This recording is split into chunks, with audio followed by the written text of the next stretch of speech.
Hello friends, I am Trambak Nayak. Welcome back to our channel Biniyog. Last সপ্তাহে শুক্রবার ট্রাম্পের 25% tariff plus আরও 25% ট্যারিফ, এই নিউজে মার্কেট অনেকটাই নিচে ক্লোজ করেছিল। যদিও বৃহস্পতিবার দিন মার্কেট রিকভারি করে, কিন্তু শুক্রবার লাস্টের দিকে আর মার্কেট মানে ঠিক জায়গায় থাকতে পারেনি, অনেকটা নিচে ক্লোজ করেছিল। অলরেডি সাপোর্ট যেটা ছিল সেটা ভেঙেছিল। আজকে মার্কেট কিন্তু আবার রিভাইভ করে সেকেন্ড হাফে, এবং নিফটির মধ্যে অনেক স্টক 2% 3% করে বাড়ে এবং এটা উপরে গ্রিন ক্যান্ডেল তৈরি করে। তো মেনলি ট্রাম্পের যে নীতি 25% ট্যারিফ ছিল, আরও 25% ট্যারিফ লাগিয়েছে। তো তাতে one of the most worst president হিসেবে হয়তো ট্রাম্পের নাম লেখা থাকবে ইতিহাসে। কেননা 140 কোটির বাজার সে হয়তো ইগনোর করছে। তো আমেরিকার মধ্যেও অনেক তার অপোজিশন লিডার থেকে শুরু করে অনেক বুদ্ধিমান লোকরা তার তো অপোজ করছেনই। তো যেটা ইন্ডিয়ার আজকের ডেটে যেভাবে মানে ট্যাক্টফুলি এটাকে ডিল করছে, সত্যি মানে আমাদের প্রাইম মিনিস্টার এবং বিদেশ মন্ত্রক এবং ন্যাশনাল সিকিউরিটি কে বাহবা দিতে হয়। যে রাশিয়ার সঙ্গে কিন্তু ইন্ডিয়া কোনোভাবেই রিলেশনশিপ খারাপ করছে না, বরং আরও রিলেশনশিপ স্ট্রেংথেন করছে। কিছুদিন আগে আমি নরেন্দ্র মোদিজির একটি টুইট দেখলাম। তো যে টুইটটা আমি আপনাদের সাথে জাস্ট শেয়ার করছি, এখানে স্ক্রিনে দেখুন। নরেন্দ্র মোদি 8ই আগস্ট একটা টুইট করেছিলেন, had a very good and detail conversation with mister friend President Putin. I thanked him for sharing the latest development on Ukraine, and we also reviewed the progress in our bilateral agenda and reaffirmed our commitment to further deepen India-Russia special and privileged strategic partnership. I look forward to hosting President Putin in India later this year. মানে যেটা Trump বলেছিল যে India রাশিয়ার সঙ্গে তেল কিনছে, তাতে ইন্ডিয়ার ইকোনমি হচ্ছে ডেড ইকোনমি, রাশিয়ার মতনই হয়ে যাচ্ছে। তো সেখানে রাশিয়ার সঙ্গে তো রিলেশনশিপ খারাপ কথা তো দূরের কথা, আরও বেটার করছে। এবং প্রেসিডেন্ট পুতিন আবার ইন্ডিয়াতে আসছে, এবং 31শে আগস্ট আমাদের প্রাইম মিনিস্টার চায়নাতে ভিজিট করছে। তো আমেরিকা যদি এইভাবে প্রেশার ক্রিয়েট করে, তাহলে ইন্ডিয়া, চায়না, রাশিয়া অনেক কাছাকাছি চলে আসবে। এবং ব্রিক্স যেটা আমাদের কান্ট্রি, যেমন Brazil, Russia, India, China, de ডলারাইজেশনের কথাও ভাবতে লেগেছে। যে ডলার, আমেরিকা যেভাবে দিনের পর দিন ডলার ছাপিয়ে নিজের ইকোনমি স্ট্রং করে নিত, কালকের ডেটে কিন্তু এই কান্ট্রি যারা অলরেডি আর সেইভাবে ছোট নেই, এরা বড় হয়ে গেছে, তারা কিন্তু ডি ডলারাইজেশনের কথা ভাবছে এবং নতুন কারেন্সি তৈরি করে নিতে পারে নিজেদের মধ্যে। এবং আজকেই আমি দেখলাম নরেন্দ্র মোদীর আর একটা টুইটে, আমি যদি এক্স হ্যান্ডেলে খুলি আমাদের প্রাইম মিনিস্টারের টুইট হ্যান্ডেল, আপনাদের জাস্ট আমি শোনাই। দেখুন এখানে, to encourage self reliance and my special request to technology related companies. দেখুন এখানে আমি জাস্ট আপনাদের শোনাচ্ছি। साथियों, वर्तमान उपलब्धियों के बीच अब हमारी अगली बड़ी प्राथमिकता होनी चाहिए टेक आत्मनिर्भर भारत। इंडियन टेक कंपनियों ने पूरी दुनिया में अपनी छाप छोड़ी है।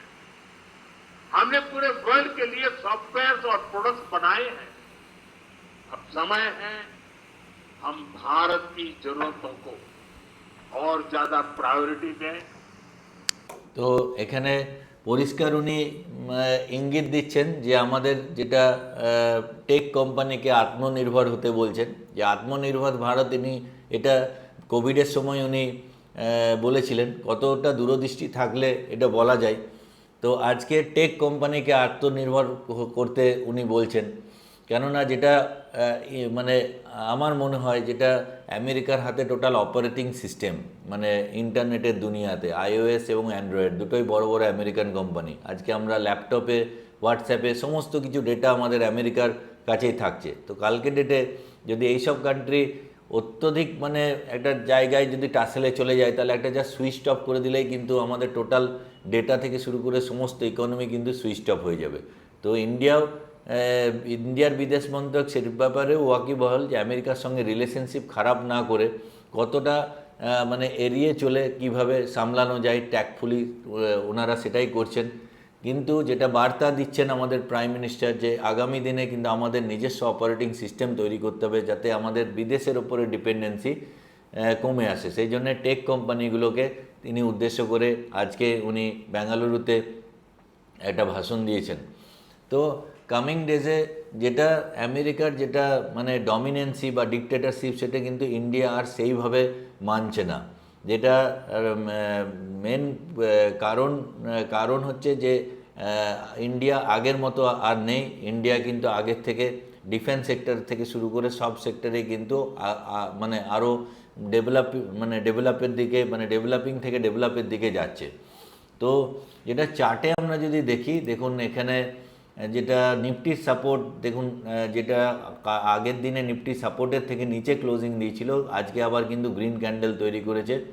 আর যেটা আমি আগের ভিডিওতেও বলেছিলাম যে 300 ডিএমএ মানে 300 দিনের মুভিং অ্যাভারেজ, এর কাছেও কিন্তু একটা সাপোর্ট আছে। যদি এই সাপোর্টটা ভাঙে তাহলে আবার নেক্সট সাপোর্ট আছে 24,189, হয়তো এটা টাচ করে আবার নিফটি ওপরে উঠে যাবে, যেটা অনেকটা হয়েছিল ঠিক এই জায়গাটায়।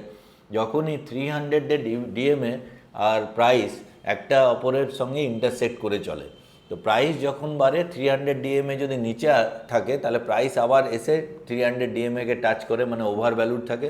আর যদি 300 ডিএমএ ওপরে থাকে আর প্রাইস যদি নিচে চলে আসে তাহলে আন্ডার ভ্যালুড হয়, আবার প্রাইস কিন্তু ঘুরে যায়। জাস্ট এখানে দেখুন 2020 সাল থেকে কন্টিনিউয়াস 300 ডিএমের ওপরে প্রাইস বাড়ছিল, এখানে এসে আবার ইন্টারসেক্ট করেছে। তো আবার এখানে ইন্টারসেক্ট করার পর দেখুন আবার এখানে র্যালি নিয়ে প্রাইস ওপরে বাড়ছিল, বাড়তে বাড়তে অনেকটাই গ্যাপ করার পর আবার দেখুন একবার টাচ করেই কিন্তু আবার ওপরে চলে গেছে। তো এই জায়গায় দেখুন 2023-এর পর থেকে কন্টিনিউয়াস বেড়ে চলেছিল 300 ডিএমের ওপর থেকে, আবার যেহেতু বেশি বেড়েছিল আবার দেখুন টাচ করেছে, টাচ করার পর অনেক নিচে চলে গেছিলো, আবার 300 ডিএমএকে ক্রস করে ওপরে গেছে। তো যেটা এখানে যেটা একবার টাচ করে আবার ওপরে গেছিলো, অনেকটা সেম সিচুয়েশান দেখুন এখানেও হতে চলেছে। যেটা রিজন উইল বি ক্রিয়েটেড, মানে কারণ তৈরি হয় মার্কেট যখন পড়ে। অ্যাকচুয়ালি বড় যারা বিগ প্লেয়ার তারা এই জায়গায় নিউজকে কাজে লাগিয়ে মার্কেটকে ফেলে, আবার মার্কেটকে ওপরে নিয়ে তুলে চলে যায়। তো সেন্সেক্সের চার্টও যদি আমরা দেখি, দেখুন আমরা সাপোর্ট জোনের কাছাকাছিই আছি, একদম সাপোর্ট জোনের কাছেই আছে। সাপোর্ট ভেঙেছিল, আজকে আবার ক্লোজিং দিয়েছে ওপরে। মিড ক্যাপ স্মল ক্যাপ কিন্তু সাপোর্ট জোন থেকে নেমে এসছে, কিন্তু মিড ক্যাপ স্মল ক্যাপ ভোলাটিলিটির জন্য এরকম হতেই পারে, কিন্তু 300 ডিএমের সাপোর্ট কিন্তু মিড ক্যাপ ভাঙেনি। স্মল ক্যাপও যদি আমরা দেখি 300 ডিএমএ সাপোর্টকে ভেঙেছে, মার্কেটের স্মল ক্যাপ অলওয়েজ ভোলাটাইল, সেই জন্য বেশি পড়েছে। এবার মানে আমি যদি 15 মিনিটসের চার্ট দেখি নিফটির, দেখুন লাস্টের এখানে আমি যদি 15 মিনিটসের চার্ট দেখি, দেখুন এখানে লাস্টের ফেজে মানে সেশন এন্ড হওয়ার পর কিন্তু মার্কেট এখানে র্যালি নিয়েছে। এবং নিফটির যদি চার্টেও আমরা যাই, দেখুন আদানি এন্টারপ্রাইজ 4.83% লাস্টের দিকে র্যালি নিয়েছে, মানে দুপুর 2টোর পর থেকে র্যালি নিয়েছে। টাটা মোটরস 3%-এর ওপরে up, Grasim 2.5% up, Apollo hospital 2.46, SBI bank 2.38, সব কিন্তু লাস্টের দিকে র্যালি নিয়েছে।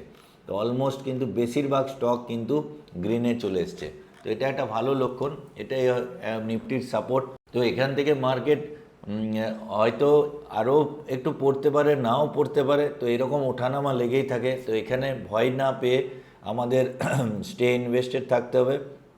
আর যদি আপনার কাছে ফ্রেশ মানি আসে, আপনার স্যালারি ঢুকছে বা আপনার বিজনেস থেকে টাকা আসছে, তো সেই টাকা যদি আসে তাহলে আপনাকে আবার ইনভেস্টমেন্ট করতে হবে। তো ভয় না পেয়ে নিজের পোর্টফোলিও ইনট্যাক্ট রাখুন। ইন্ডিয়া আগের থেকে অনেক বেটার পজিশনে আছে, কারো চোখ রাঙানিতে ইন্ডিয়া ভয় পায় না, ইন্ডিয়া নিজের পথ নিজে খুঁজে বার করছে। সাময়িকভাবে ইন্ডিয়াতে এরকম ধরনের প্রবলেম একটু দেখা দেবে, কিন্তু এটাকে ইন্ডিয়া ওভারকাম করবে এবং 7%-এর জিডিপি রেটে আমরা গ্রো করছি। আগামী দিনেও এইভাবেই আমরা গ্রো করব। চীন যেভাবে 15 বছর আগে যে কনস্ট্যান্ট গ্লোবালাইজেশনের হাত ধরে র্যাপিড গ্রোথে বেড়েছিল, সেটা কিন্তু ইন্ডিয়ার ক্ষেত্রে একটু কঠিনাই হবে। মানে এখানে কি হচ্ছে, যারা ডেভেলপ কান্ট্রি তারা দেখছে যে আমরা আনডেভেলপড কান্ট্রি বা ডেভেলপিং কান্ট্রিকে হেল্প করতে গিয়ে নিজেদের ইকোনমি কোলাপস করে যাচ্ছে, সেই জন্য তারা হাত গুটিয়ে নিচ্ছে। এটা অনেকটা ডিগ্লোবালাইজেশনের ফল। তো ইন্ডিয়াকে সেই চ্যালেঞ্জ, কিছু তো প্লাস পয়েন্ট থাকলে কিছু মাইনাস পয়েন্ট থাকবে। তো ইন্ডিয়াকে ডিগ্লোবালাইজেশনের পয়েন্ট ফেস করতে হবে। কিন্তু ইন্ডিয়ার গ্রোথ নিয়ে কোনো সন্দেহ নেই, কামিং ডেজে প্রচুর ওয়েলথ ক্রিয়েট হবে। এখানে না ঘাবড়ে নিজের পোর্টফোলিওকে ইন্ট্যাক্ট রাখুন এবং আরও অ্যাডিশন করুন। এবং ওপরে মার্কেট যখনই যায়, আমি কিছুদিন আগেও বলেছিলাম যে ওপরে গেলে কিন্তু কিছু প্রফিট বুকিং করে 10-20% ক্যাশ রাখা উচিত, আবার নিচে মার্কেট এলে আবার কেনা উচিত। তো আমারও ওপরের পোর্টফোলিওতে কিছু টাকা প্রফিট বুক, কিছু জায়গায় প্রফিট বুক ছিল, সেই টাকা আমি আবার ইনভেস্টমেন্ট করছি। তো এইভাবেই আপনারা পোর্টফোলিও বানান। তো আমি এই চ্যানেলে এই ধরনের ভিডিও নিয়ে প্রায়ই আসি। চ্যানেলটিকে সাবস্ক্রাইব যদি না করা থাকে অবশ্যই সাবস্ক্রাইব করুন এবং বন্ধুদের সঙ্গে শেয়ার করুন। পরের ভিডিওতে আবার দেখা হচ্ছে। জয় হিন্দ, জয় ভারত।